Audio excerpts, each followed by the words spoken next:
Um, All right, all yours. Okay, we will call the March Civil Service Commission hybrid meeting to order. First item on the agenda is approval of the minutes dated November 30th of last year, 2022, and then the special meeting minutes from February 8th of this year. I read them, no changes. Do we have a motion to accept them? So moved. Second. All those in favor? Aye. Opposed? Okay, minutes are approved. Can you tell me real quick who made the motion in second, just because I can't see you all very well? Fuzzy and then Graham. Thank you. That's why I'm here, because I can't hear that. If you want, when you make a motion, say your last name. That's what we do in the fire station. Yeah, And I we can shouldn't do it hear here. you fine. I can hear you fine. You're small on the screen, so Perfect. thank you. Yeah, next item is public comment. I didn't see, we have two participants. Any public comments? Nope. Okay. Do you want to make a comment? No. Not at this time. Just opening the floor. Looks like we have no old business listed, so we will move on to new business.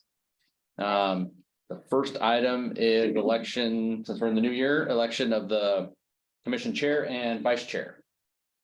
I'd like to make a motion to nominate you for the chair for this committee to carry on. You had a short year, so Sure. we'll give you the next 12 months, and then you've had, your time at it. So, and you're doing a good job. So. Thank you. No. Second. Okay, there's no discussion there. That works. I'm happy to take it and do it again this year, so. Okay.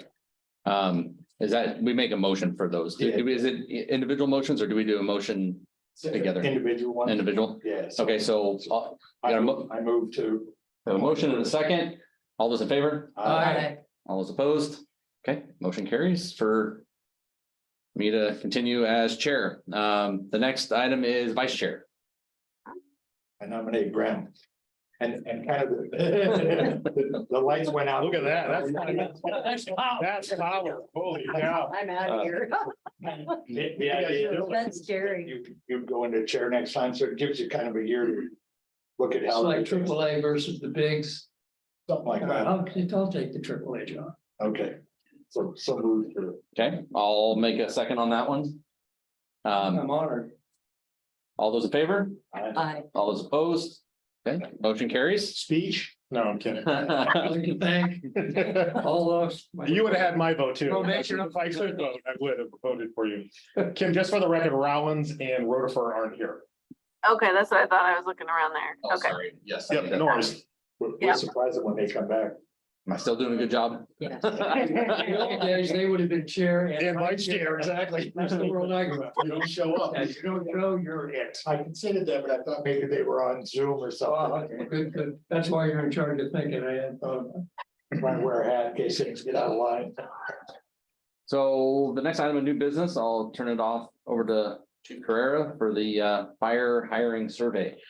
Sure, so as part of the recommendation that came out in November or October, when we did the November hiring for lateral.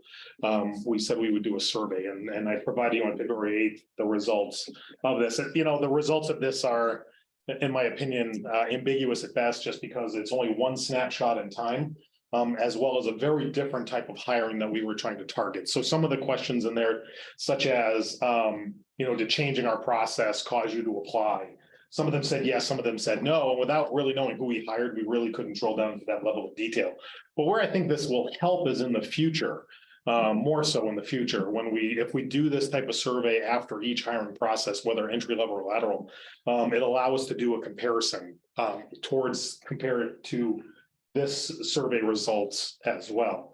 I did talk about that a little bit in the document, but we can go over the results if you like. I did share a copy of it with you guys, and if you have any questions, you can follow up either via email or just ask me now. I will say that the two people that we hired, interestingly enough, both of them were actually encouraged to apply by either previous or existing Snoqualmie firefighters. And that really is one of the best ways to get staff in there, is when our firefighters are ambassadors, right? And encouraging people to apply. In fact, one of them was somebody who left for Redmond and then encouraged this person to apply. In fact, was he was exactly the type of person we were looking for, somebody with 20 years of experience as a call volunteer firefighter in a combination fire department, as well as a career firefighter for the last 8 years. He was an officer, so he brings that level of maturity and experience to the organization from Boeing. So in fact, if he makes it through probation, which we're all pretty confident he will, we're probably gonna have a conversation about moving up his ability to be an acting officer and maybe even test or promote into the future ranks. So, because he really ultimately qualified, he could have applied if we were doing a external promotional exam process, he would have qualified for that. And it was just good timing for him because he was looking at being promoted and reclassified at Boeing into a daytime position, and he really didn't want to go into the daytime administrative role. So this was a great opportunity for him to move into that other position. But again, we can go through these each question by question. I can kind of highlight the questions are there. It explains which of the following best described you at the time of application. This one here, I think, was a timing issue as well. Out of Thurston County, I think it was South Thurston. One of the regional fire authorities down there failed a levy, and they were going to lay off 4 or 5 firefighters.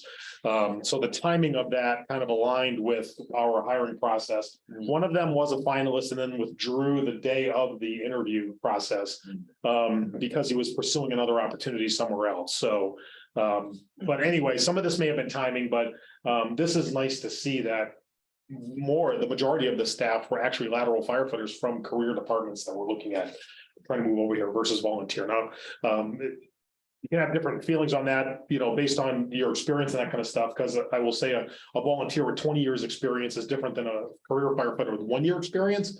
And we didn't get into that granular level of detail. And next time, that's some expansion of the stuff we may want to do looking down the road. The diversity side of it, male, yeah, that's not a surprise. The fire service is predominantly male, unfortunately, 88%. 82% are technically 92 are, and this is nationally, the race of white is 82% and 92 of them are male.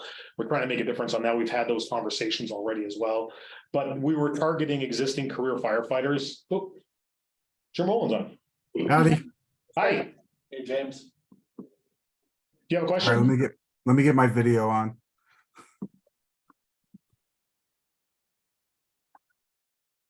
So anyway, this just really quickly, this wasn't a surprise seeing that this was, because that's the pools that we were really targeting.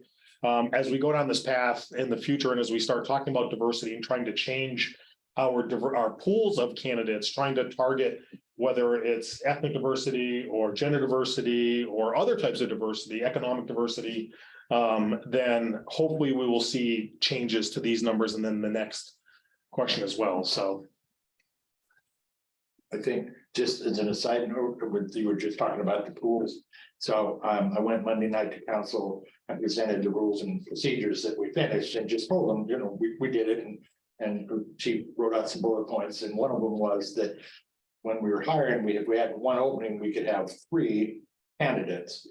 And then if there was a second opening, they could add another candidate for 4. Whereas now we've changed it, so the original pool will be 5 candidates, and I think that'll be a huge help, just to give the chiefs a larger pool to draw from. So hopefully that'll help with the diversity end of it too. Just more slots to fill gives us a bigger chance at it. So, and it went well. We got thumbs up from council. They were happy, and it was cool. So yeah, it was good. I'm glad you provided that, because I'm sure I may get some questions from some of the newer council members about the role of civil service, because some of them may not understand or know what that's about. So. I've got a question, but I can Yeah. save it to the end. It's not on this issue. Okay, well, let me just keep motoring through, Yeah. and I can take questions now or later. Yeah. Council Commissioner Rowan.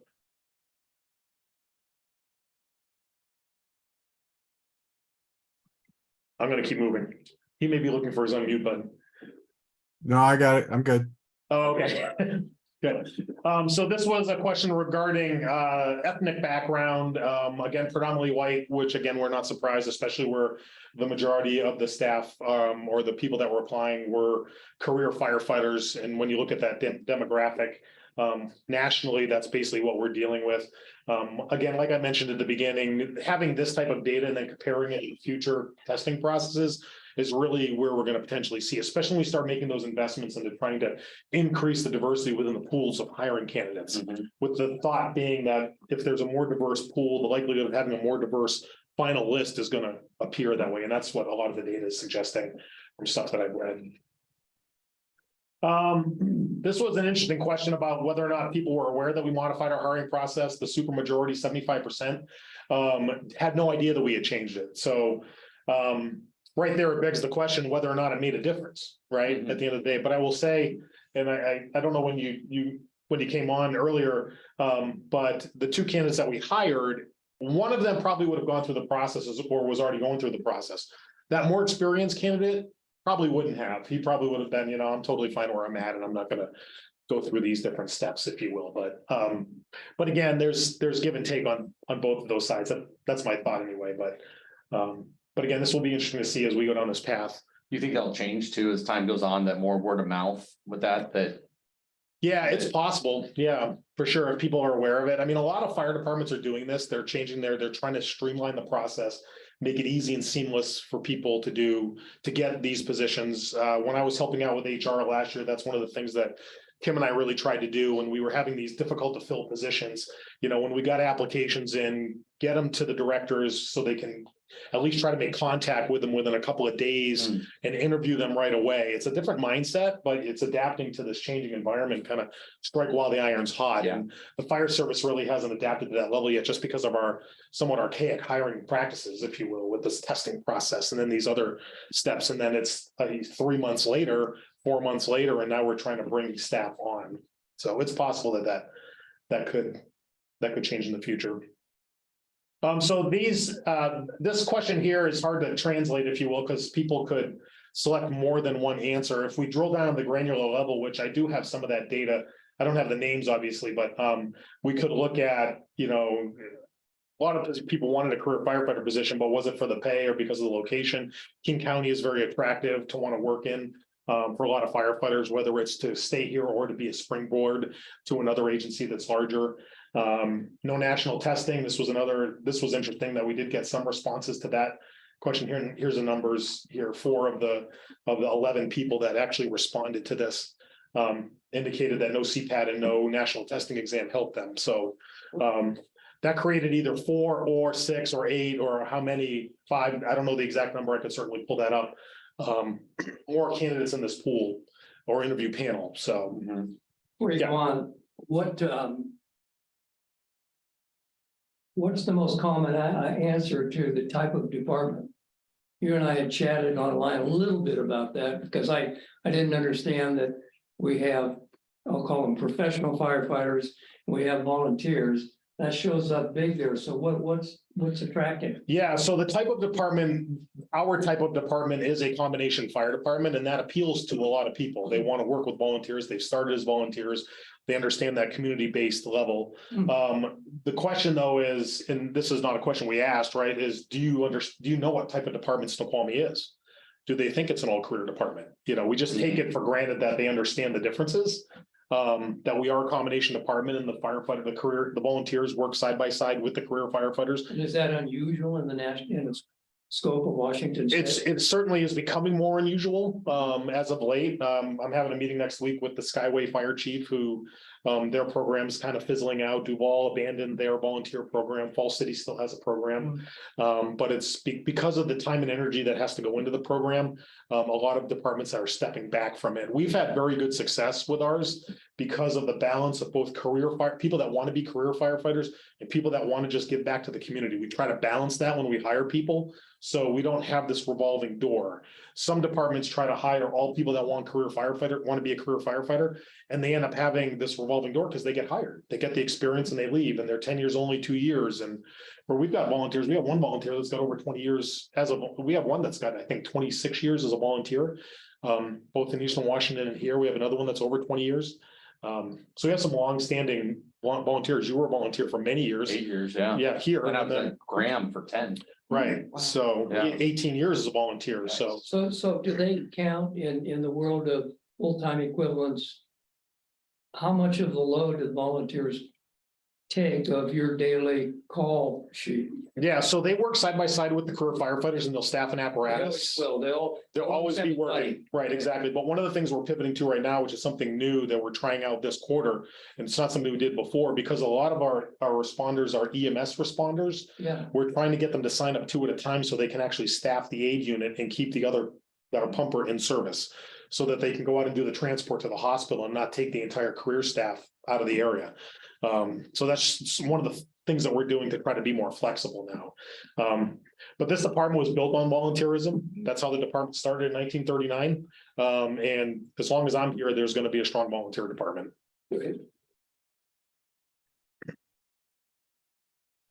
Let's see, and then additional feedback. This was pretty nebulous. A lot of people appreciated. We moved pretty quickly on this process, which is almost unprecedented for a lot of fire departments. I probably made Kim a little bit crazy because we were like hammering timeframes. Like we gave them 3 or 4 days or 5 days to react to the next step, the next step, the next step. But we had to move quickly on this process, and I think they get hired. they get hired, right? Exactly, and I That's think a lot what's of. going on in the police department, right? Well, and a lot of people, I think, appreciate that because you don't want to get stuck in this waiting period for months on end, not knowing whether you're going to get hired. Yeah. So, Yeah, Good, great. I don't think that's fair for any of the candidates. You know, I mean, if they're applying, they're interested in doing it. And the quicker we can get them through it, you know, a good process, but the quicker we can get it through it, I think the better off we're gonna be for larger pools of people that will stay with us until they get to the chief interview, and as opposed to bailing because they'll blow down the street, paid them an extra buck and they went for it. You know? Yeah, the chief I know is trying to get at least 2 other officers qualified to the background checks, because when I talked to him, I said, where's the barrier to going faster?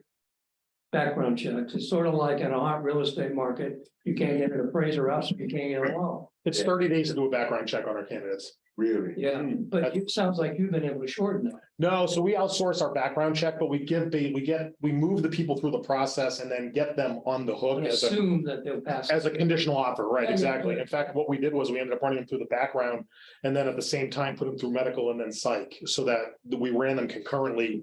So that once we got the background check done, we could pull them in. Both of the candidates, we already had a good sense that there wasn't going to be any issues with it, so, Good. and there wasn't. I'm glad we're finding ways to streamline the process. Yeah. It's a creative world, so anything we can do to make it better.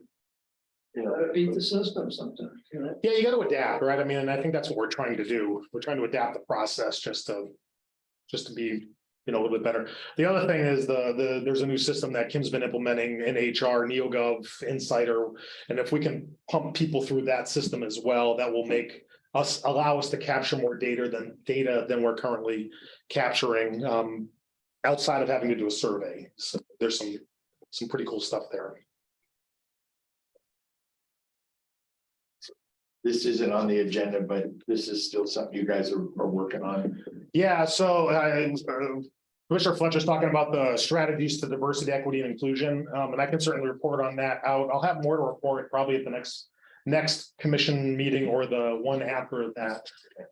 We're still in the infant stages. I've been meeting with some of the staff internally and talking with about it. Kim and I have been brainstorming on ways to approach this. The consultant that we're working with for our promotional exam, which is coming up at the end of this month, has some referrals that we can use for consultation that might help us on this whole journey.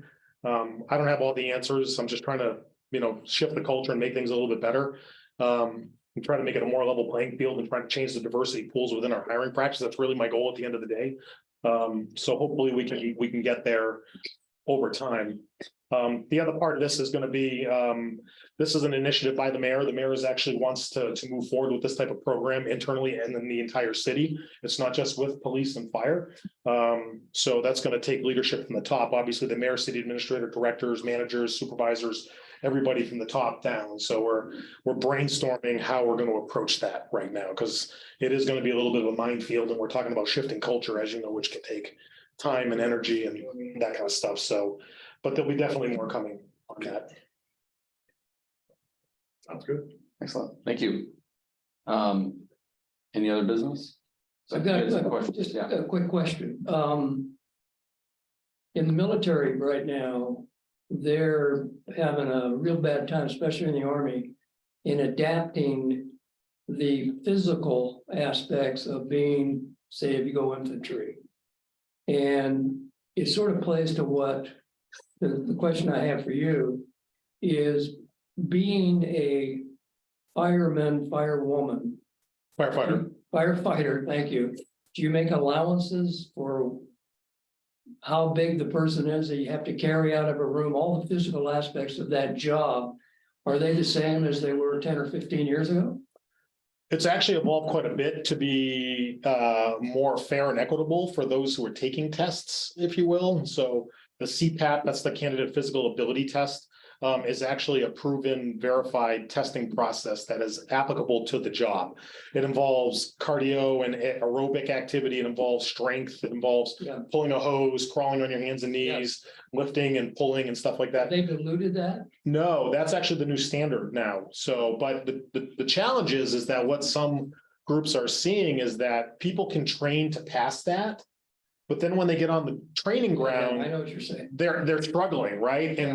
And part of it isn't necessarily the physical end of it. There's a lot of things that have changed in this world since, 20 years ago or however long ago. I mean, when you started in the fire service, I mean, it wasn't uncommon for people to be working on a farm or working with their hands or doing carpentry. And nowadays we don't see that, No. so now, and then we take 18, 19, 20-year-old firefighters that were probably in the IT department or in some other profession, want to be a firefighter. And we say, yeah, here's a chainsaw. You've never used one before. Now go up on that roof, stand on a pitched roof and cut a hole in it. And with one hand. Yeah, right. While somebody else holding on to you. Yeah, exactly. So to that point of, we really need to adapt our training practices and our training processes to do that. And we're part of the South King County Training Consortium, and they're doing some of that work now, where we're increasing, if we're hiring entry level, right? So which we haven't, well, we did hire 2 entry level last year. One of them really qualified as lateral, but and the other one was a professional ball player. So the other was a college ball player. So I mean, at the end of the day, we're industrial athletes, whether we want to admit it or not. You know what I mean? So this is it's a somewhat young person's job that takes a lot of physical activity to do. But that gets in the way. And I guess my whole point is, you're trying to increase the count of females, but the barrier is the physical aspect of the job itself. Yeah, I will tell you that the women that I've worked with in the fire service are stronger than some of the men I've worked with in the fire service, and in much better shape than some of the men I worked in the fire service. So that's not something that's specific to gender at the end of the day, right? I mean, they've adapted it because, back to your original question, they've adapted to this physical ability testing model because there were departments out there that were doing things that were totally discriminatory against different groups of people. Yeah. You know what I mean? The Everett Fire Department went through this whole entire thing up there where they had some crank thing that you had to use, and it all had to do with upper body strength. And everybody I talked to that actually went through it vomited afterwards. Now tell me how this is applying you to the fire service at the end of the day, right? I mean, so it is much fair and equitable. And I will say the culture within the Snoqualmie Fire Department is that of wellness and staying healthy and staying strong and trying to stay fit. There are other departments in the region that don't have that similar value. And they're somewhat hard to deal with. I had a firefighter where I worked with before that we struggled with that, after the 3rd set of turnout gear, we had to buy him because he kept growing out of them. We finally had to get him help, so I mean, it's not an easy thing to deal with. Yeah. So. Thank you. Okay. Any other questions, comments? Oh, Okay, well, that's the meeting. Do we have a motion to adjourn? motion to adjourn. Second, all those in favor? Aye. Opposed? Okay, meeting adjourned. Let's get a shoot if they opposed. There you go. Just one more thing. Then we'll shoot 'em. Well- We're the only thing standing between her and vacation. Oh, well,